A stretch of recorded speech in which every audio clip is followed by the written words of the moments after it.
জুলাই গণঅভ্যুত্থানই বর্তমান সরকারের বৈধতার ভিত্তি।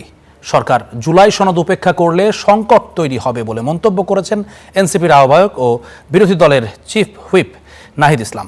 বিকেলে খুলনা জেলা স্টেডিয়ামে এনসিপির প্রথম প্রতিষ্ঠাবার্ষিকী উপলক্ষে আয়োজিত ইফতার অনুষ্ঠানে তিনি এ কথা বলেন।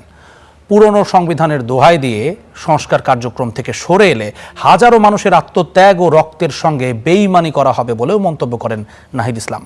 অনুষ্ঠানে জামায়াত ইসলামের সেক্রেটারি জেনারেল, খুলনা সিটি কর্পোরেশনের প্রশাসক ও এনসিপির কেন্দ্রীয় নেতারা বক্তব্য রাখেন।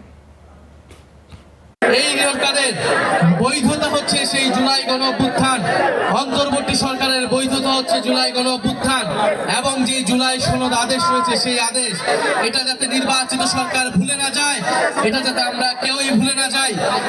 ফলে জাতীয় সংসদকে আবারও যদি পুরনো সংবিধানের দোহাই দিয়ে সংস্কার সভা থেকে বিরত থাকা হয়, শপথ গ্রহণ থেকে বিরত থাকা হয়, সেটা জুলাই গণঅভ্যুত্থানের সাথে এই নির্বাচনের সাথে অন্তর্বর্তী সরকার এই সব কিছুর বৈধতা নিয়ে প্রশ্ন উঠবে।